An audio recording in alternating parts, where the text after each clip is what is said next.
What's up, YouTube? So this is a review of the John Deere X570.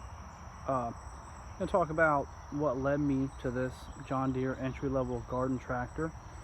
About 2.5 hours on it so far. Mowed the front twice, back once, a couple upgrades. So let's dive in. So I'm coming from a Honda 4514 for those of the Google purists or Honda aficionados. You know, Honda made garden tractors back in the late 90s, early mid 90s, late 90s. The one I have is I think from 92. Second owner, first owner had it for 15 years. I had it for 10. You know, and looking for a comparable. So, you know, what am I going to give up? So first thing I gave up with a shaft driven transaxle. Honda had it, John Deere did not in my price range, or at least, you know, what I thought was good for the back 40. Another thing that Honda had, Honda was liquid cooled. So, but when I started looking at other things as far as, you know, transaxle size, tire size, I mean, it really steered me to the John Deere X500 series. I mow about, you know, 2 acres or so. Got some low areas out back and, you know, a little bit of incline here. Honda at times struggled. Honda did not have a locking rear end differential, which for my first time over the back, the locking rear diff is very helpful. I have not gotten stuck. For anybody who has gotten stuck, it's not fun pulling out, you know, a 700 or 800 pound, you know, garden tractor. So let's look as far as what we did on the front. We upgraded to the brush guard and also the front weight bracket, and on the back went with the HDAP tires. So it was about $80 more with the dealer. If you spec them out, I think they're about $360, but that also includes the wheel. Just gives it a much more beefier look, and in my experience, a much more solid grip when you're, you know, going up a hill or, you know, in an area where you might have some wetness. So that's it. So let's talk about the internals and maybe some things I don't like, as far as what kind of persuaded me to the John Deere X500 series. So,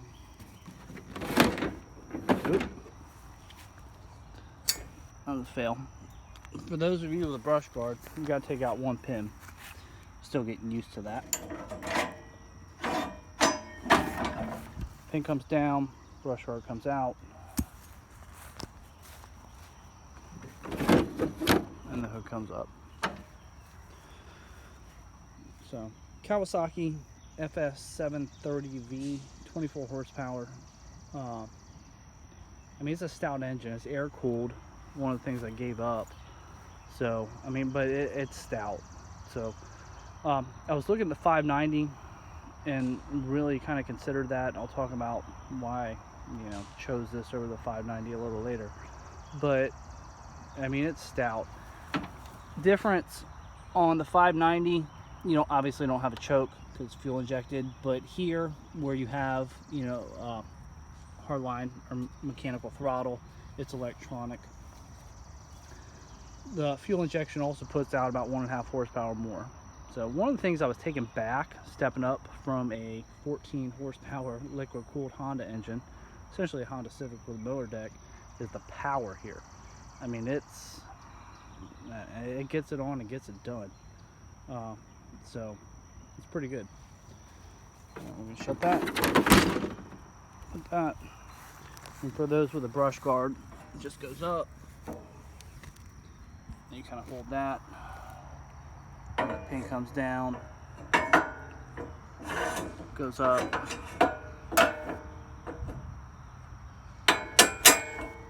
And then you put your pin on the other side. So I just got to take one thing down, but I mean, I'm cutting in brush to go back in the woods. I'm probably cutting, you know, 3/4 of an acre back in the woods, and the brush guard on a $6,000 tractor. It just seemed like a safe bet. Also, I had the dealer install a front weight bracket. We'll talk about that a little later. So on the back side, you kind of see the H-Zaps, big, beefy, you know, aggressive look, and the K72 transaxle. So these are reflectors. Those are not lights. I'll point that out. I've emailed the guy a couple times who puts lights on these things, but he has not responded.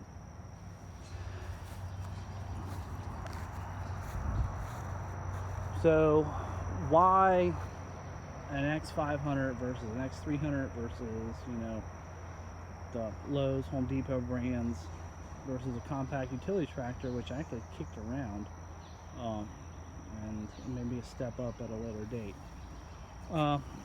You know, I was looking for comparables. You know, I looked at the Honda and I really got under, I mean, I've been on that thing for 10 years. And this was the closest comparison as far as weight and features that I could find. The Honda does not have a locking rear differential. That was a big step up because it's not fun to get the Honda unstuck when it's, you know, bogged down in the back 40. And then I looked at, I mean, it's, you know, $5,000, $6,000 a fair price for this unit. In my opinion, it is. You know, the Kawasaki engine, if you're going to buy that aftermarket, it's about $1,600 or $1,700. The K72 transaxle, it's about the same. So when you factor in those two components, I mean, you're right there at $3,000. So where is the other, you know, $2,500? I mean, it's in, obviously a lot of it's in the green paint, but you know, you factor in the tires and the deck and, you know, the electronics and the frame and the build quality, and I mean, it's a good value. No, I'll be right up on you with that. So this unit does not have hydraulics, so I'm stuck with a manual steering and a manual lift deck. You'll see that lever on the other side. One thing I noticed on the front axle is there's actually the thread in there on the front right for the power steering. See that? Yep, that's there. The deck, it's an Excel deep deck, 10 gauge. It's a solid deck. I mean, I don't know if the blades are as stout as the Honda, but the deck itself seems to be on par. You know, I mean, it's heavy duty. I mean, it's welded back there and welded up there, and then if you come around over here, I mean, you can see that bar just going around and reinforcing it. My understanding is it's stamped. It's not fabricated. So, but I mean, still, I mean, brand new, it's probably, you know, a $700 to $1,000 deck. Now, I kind of factored that in when I justified how much we were going to pay for this. Opted for the 48-inch versus the 54. Yeah, I probably could have used the 54, but based on what I read, the 48 should give a just overall better quality cut. You know, maybe not super impressed with the factory blades. Probably going to upgrade those to you know, some Gator G6. So, yep.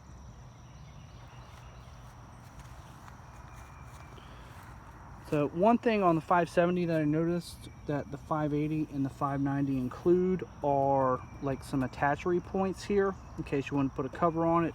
Those are not on mine. My understanding is that those were on the 500s, but I don't have anything.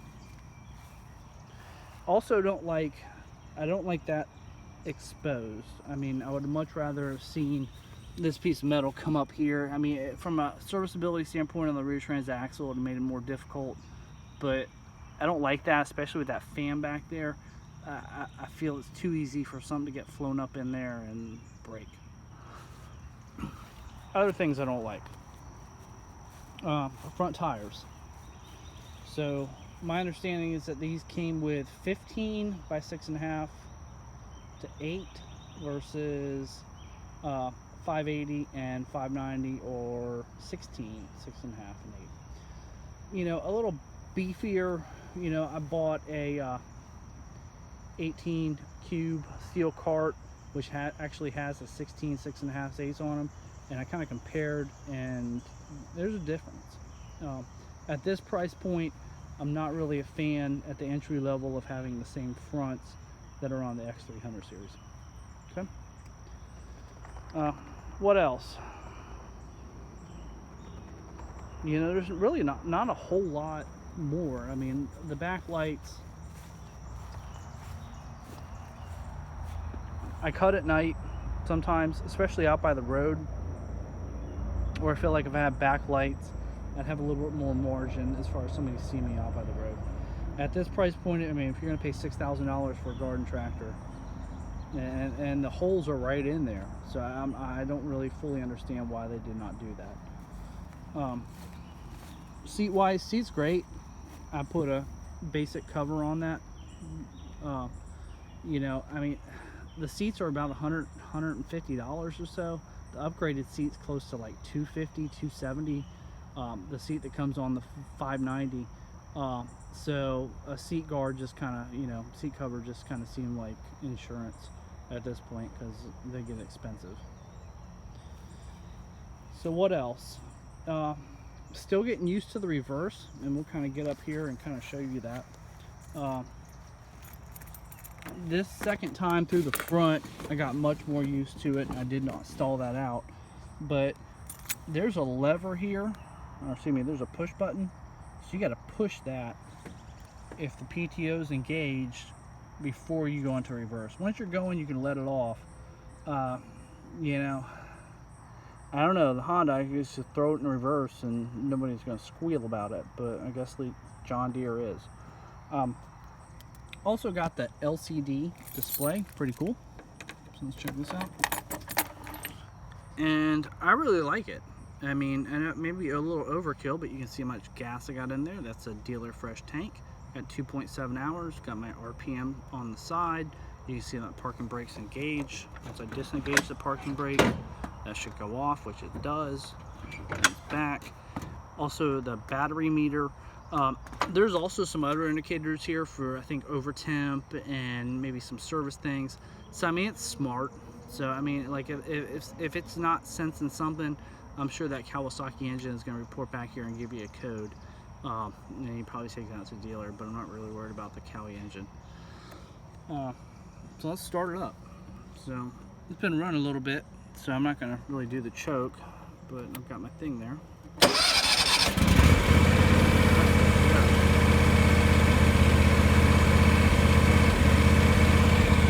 going to dial this up a little bit.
There's a time delay when you turn that key back to stop. Engine takes a second or two to shut off.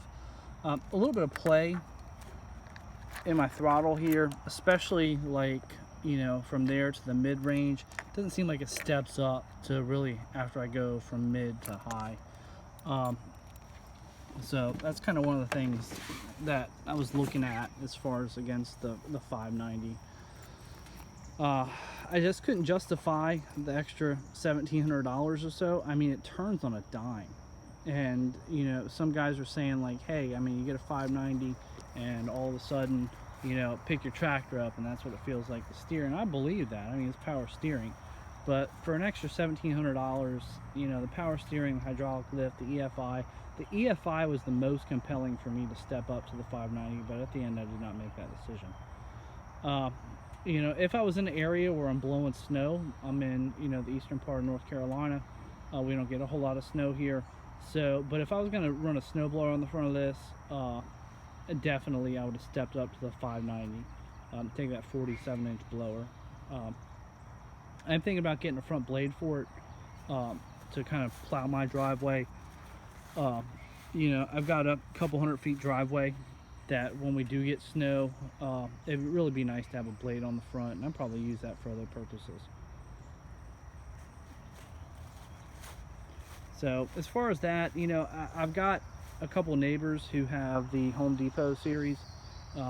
I looked at the 300s, but I just couldn't justify, you know, the K5 or the K4 series transaxle, especially when I'm trying to do here.